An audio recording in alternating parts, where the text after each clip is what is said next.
Hey, Nice City Youth! If you don't know who I am, my name is Mikayla, and I am a 7th and 8th grade girls small group leader. So if you're a 7th or 8th grade girl, make sure to represent down below. I want to see you comment. But I will be leading us in today's devotion. Today, we are going to be reading from Romans 2, so make sure to go grab a pen, grab a Bible, grab a snack, whatever you need to get started. And let's get going.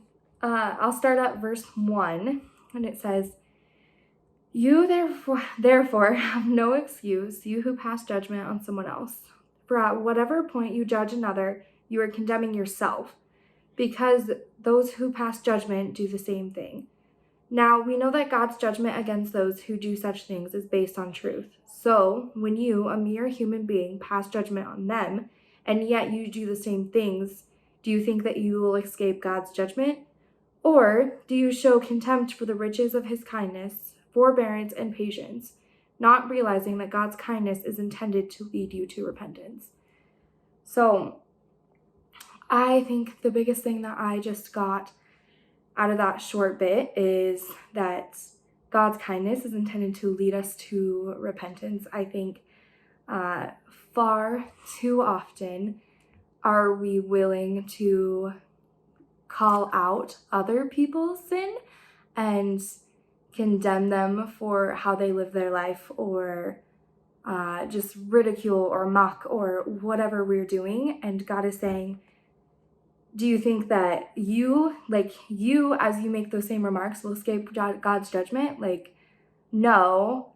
Because of his kindness, that is intended to lead to repentance. Now, I think when we get to the topic of repentance, it's a choice. You have to choose to have a repentant heart. You have to choose to even accept God's forgiveness. And I think sometimes, again, we're very quick, or I'm super quick to be like, oh my gosh, here I am gossiping again. God, I'm so sorry. Will you forgive me? And I forget what actually walking out repentance looks like, which is to ask for forgiveness, and then it's the turning away of sin that you walk out in the freedom that Jesus has provided. And if there's no turning away to walk out in the freedom, you're just going to be in this constant wheel of stagnant Christianity, which I don't think anybody ever wants. And so as I was thinking about this, it actually brought me to Matthew 3:8, and there it says, "Produce fruit in keeping up with repentance." And then there's a little footnote at the bottom that says, "We are called to more than words of ritual. He told us to change our behavior. Produce fruit in keeping with repentance means that God looks beyond our words and religious activities to see if our conduct backs up what we say, and he judges our words by the actions that accompany them. Do your actions match your words?" And I think personally that is just really, really challenging, of the truth that there will be a judgment day, and we have to walk out what we choose to communicate.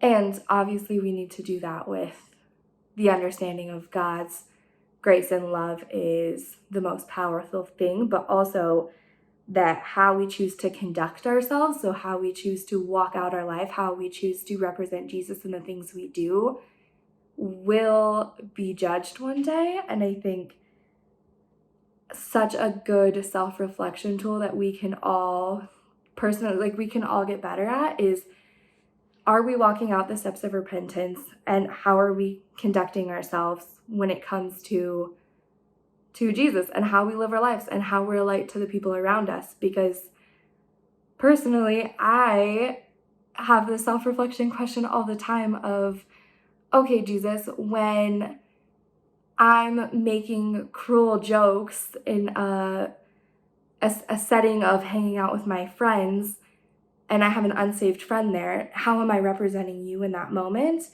And for one, am I truly getting on my knees and repenting for my actions and turning towards it? Or am I super easy to get stuck in this wheel of false repentance of, okay, Jesus, I'm sorry, and then going back to it? And so I think if we really, really want to produce fruit as individuals, as a youth group, as New City Church, as Great Falls, Montana, that we really have to understand just the importance of what walking out true repentance is.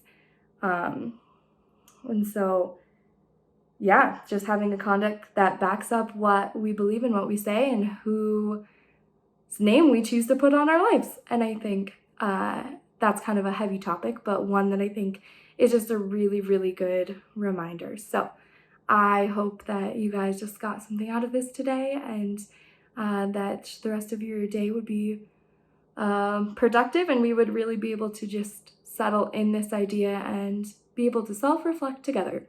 But with that being said, New City Youth, I love you so much, and if you have any thoughts or comments or something cool that God is doing in your life, I would love to be able to watch those comments down below. So make sure to post, make sure you're connecting with somebody this week. We love you so much, and we'll see you later.